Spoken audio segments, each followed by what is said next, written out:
Hi everyone, and welcome to this drama lesson on the 1718 migration of people from Ireland over to America.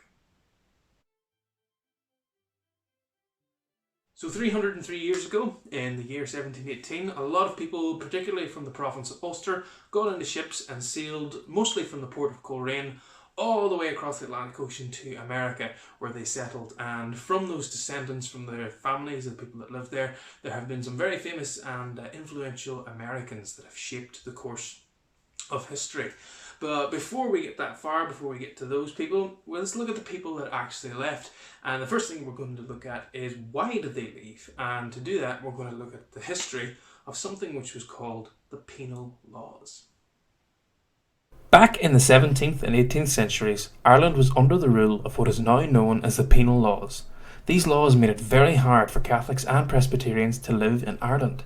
Among the many restrictions on their livelihoods, the penal laws forbade intermarriage between Catholics and Protestants and stopped Catholics and Presbyterians from taking public office. That meant that they couldn't stand for Parliament and couldn't take jobs such as being a lawyer or a solicitor. The penal laws even forbade them to own a horse that cost more than £5, which is just over £300 in today's money.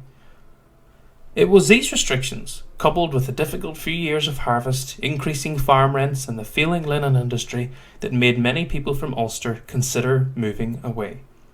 But moving away was not easy back then. There were no flights, and journeys across the sea took a long time. Most also knew that once they moved away, they would never come back, which meant leaving family and friends. Remember, there were no phones back then, and very few people could read or write, so letters were not that common. Many Irish people from Ulster were spurred by ministers and priests to go to America, a land where there were no penal laws and where they could own their own land and be free. This appealed to many, so they boarded ships in Coleraine and headed off into the unknown. So there you have it. The penal laws made it very, very difficult for people to live in Ireland, and also added to the fact that people probably didn't want to leave. It was their home. They didn't want to go off and live in this different land. Would have made it very difficult indeed. And that's what today's monologue is about. It's about someone that doesn't want to leave their friends and their family, and it's a young person in particular that doesn't want to leave their friends and their family. So imagine if your mum and dad, when you came home today, or as you were sitting around dinner tonight, your mum and dad say to you, listen, tomorrow we're getting on a big boat, we're sailing away to the other end of the world, and we're never coming back, and you're never going to see your friends or your other family members again. You'd probably be a bit upset. And again, bear in mind, it's probably a little bit easier nowadays because we've got phones, we've got Skype, we could see these people. Back then they couldn't. It was just, that was it. They probably would never have seen those people again. So it's really, really hard. So that's what today's monologue is about. And you'll notice there are two names. There's Megan and Matthew, so you can choose which one you wish to use. And there are some friends' names as well. You can change those as well. I'm going to do Matthew. And I'm just going to read through it first of all, because in this we have some Ulster-Scots words, which might be a little bit sort of strange to you at the moment, but we'll go through them, we'll work out the translations, and then I'm going to talk you through different ways and different things that you can add to create that dramatic flair to your performance of this monologue, okay? But first things first, let's read through it.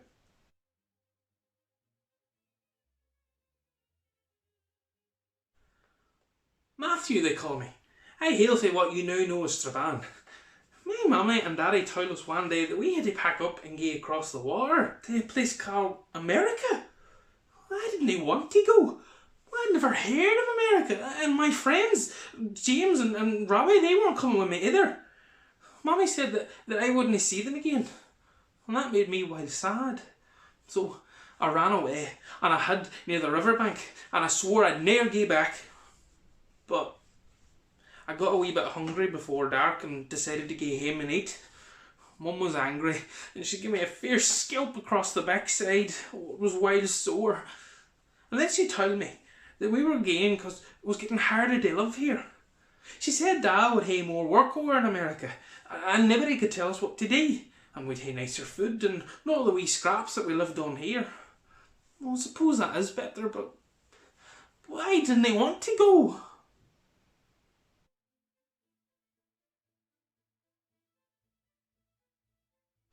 So there you have it, a reading through the different words and the different phrases that might be there. So let's look into some of those in more detail now and explain what they mean. Words that you might not have seen before. So you will have a glossary which I have given to your teacher to pass on to you, so you'll have some of the words there. But let's look at maybe a few of the more tricky ones, or ones that we mightn't have seen before. So I hail fae, which means that you come from. Okay, so I hail fae wherever. So if you're from Manor Cunningham, for example, you go I hail frae Manor Cunningham. So that's what that means. We have another one, towl, which you've probably heard before, which is told, T-O-W-L. That's a nice easy one. We have got cad, which is just like called, but without the L. So to a place cad America. And the way that you say that is, if it's almost as if you are leaving out the L's, just like a crow cawing, you would go cad. Cad America. Okay. We, a little on further down here, wouldn't which means you wouldn't have seen them again. That's a nice easy one there for you as well. Swore I'd never gae back, never, N-A-V-E-R, which is never, gae back. Okay, never go back. Gae hame and eat, go home and eat. So that's a nice easy one as well. And the last wee kind of easy ones that we have down there is that we'd hae more work over in America, so more work over in America, and naebody. So nobody, that's a big one there. Nobody would tell us what to do. So there are some Ulster Scots words that are sort of thrown in through that as well. Some unique Ulster Scots spellings there for you as well. So what we're going to do now is we're going to look at how we will make that dramatic, what different emotions we need to inject into it, and really get into the character of someone leaving Ireland in 1718 going off to America.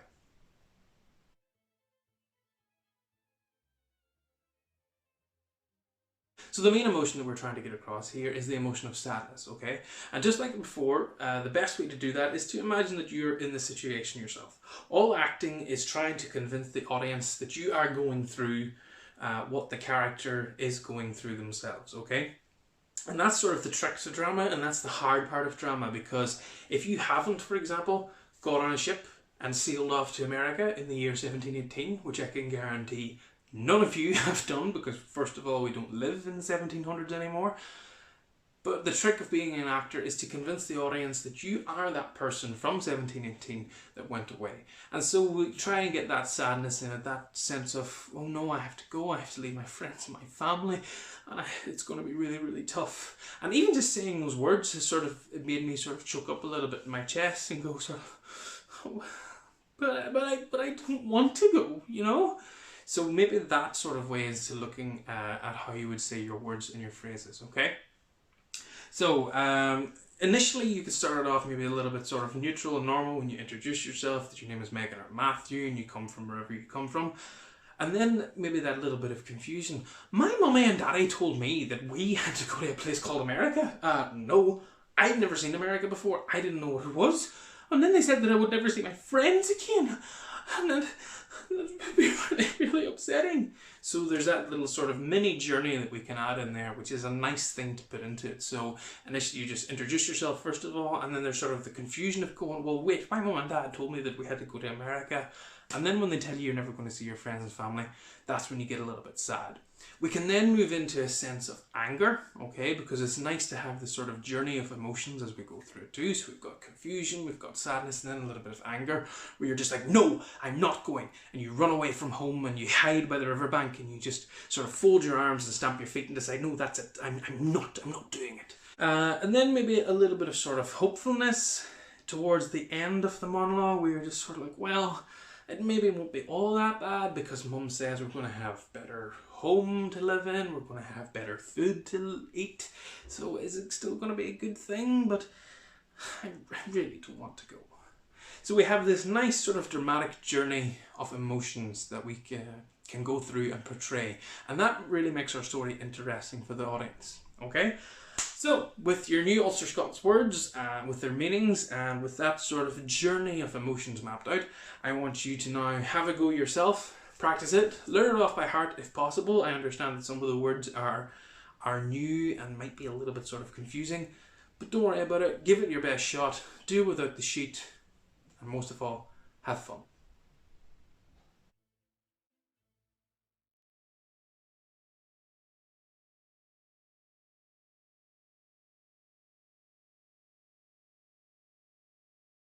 One of the main challenges facing the people of Ulster leaving for America was the journey itself. There were no planes back then, so ships were the only way to pass between oceans. These ships were not luxury cruise liners either. They would have been cramped cargo ships, built for transporting goods and not people. The crew would have been mean and nasty, upset that all these people were on board disrupting their voyage. Passengers were crammed below decks, where it was dark, cold and smelly, and rats and bugs crawled all over them. Many people would have gotten sick and suffered for the duration of the trip. Then they had to contend with the ocean itself. There were no engines to power the vessel, so they relied on the winds and the skill of the crew to traverse the waves. There would have been storms and rain and pirates to worry about. A journey to America today takes on average 9 hours from Ireland. In 1718, 3 months would have been considered a fast journey. So in our last video, we looked at our Megan Matthew monologue, which was about a little boy or girl who was really upset, didn't want to leave Ireland, ran away from home, and we had that nice sort of emotional journey. So that was a monologue that we looked at, and what we're going to look at today is what's called a duologue, okay? So a monologue means one person is speaking, mono meaning one, logos meaning to speak, so it's basically one person is speaking. So a duologue is two people speaking, duo meaning two, log meaning to speak, so two people are speaking. Most plays tend to be more than that, so that's why they're separated into monologues and duologues. They're sort of separate things. Anything more than two people speaking is just called a play. So that's a little bit of dramatic history behind those phrases. So today we're looking at the duologue between Robbie and Reid, okay? And these are two twin brothers, or they could just be two brothers, it doesn't really matter.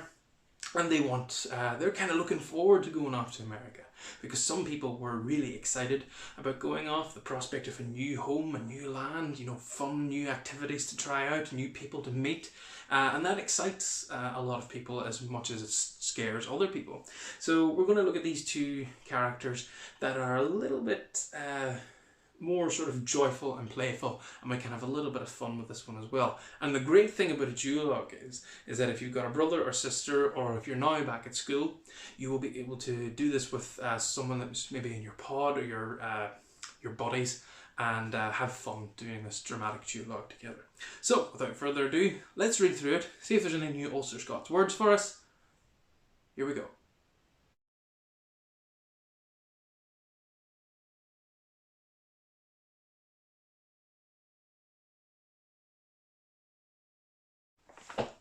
I'm Robbie. And I'm Reid. And we cannae wait to gae off to America. At first, we was wild feared. We'd never heard of America. I thought I was only down the road. At some place, or so they say, and there's mair room for us to run about it. Mammy said we'd hae our own room each in the own new house that Daddy's going to build. Oh, well, if only we'd had room on the own ship what brought us to America. Oh, the one wasn't good. A while handling. Oh, it was fierce tight it was. Shoved in me ones we didn't know. Oh, down in the dark too. I didn't like the dark. And the smell. Oh, rotten. Worse than a cow's backside. And worst of all, wee creepy crawlies running up the wall. Ooh, hate wee creepy crawlies. Let's hope America is worth it.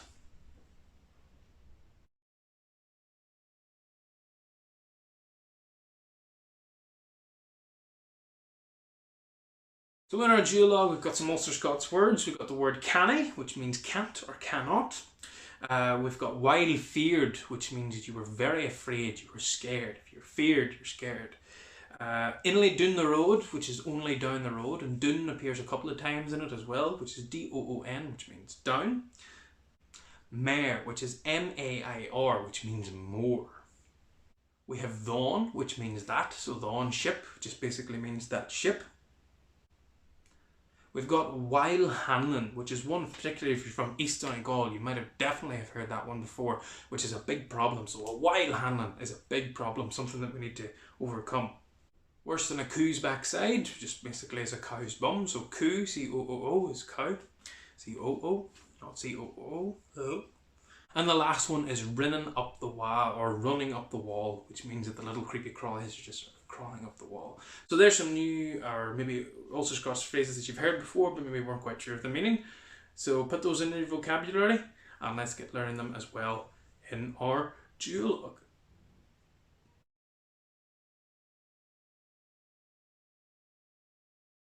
So just like we did with our monologue, let's look at the emotional journey that we go through in this one, okay? And Robbie and Reed are nice sort of comic characters. They're very sort of animated, and it's nice to play these characters because we're going to have a load of fun with them, okay? So I'm Robbie and I'm Reed when they introduce themselves. It's almost as if like they're Tweedledee and they're Tweedledum and they're just like, hey, you know, we're here, yeah, it's cool, excellent, wonderful, wow! So you can really sort of play around with that there. We can't wait to go off to America, so Robbie gets really excited that we can't wait to go off to America. Then back to Reed, and Reed sort of a little bit, well, at first we were a while of fears. We'd never heard of America. Oh, you know, it was a little bit strange at first. I only thought it was down the road. That's a little bit of sort of playful stupidity. Okay, at some place or so they say, hey, and there's more room for us to run about, so the excitement comes back into it again. So we've got that little emotional journey of excitement, a little bit of scaredness, and we're back to excitement again. Mommy said we'd have our own new room each, and all new house Daddy's going to build. If only we had room in the ship that took us to America.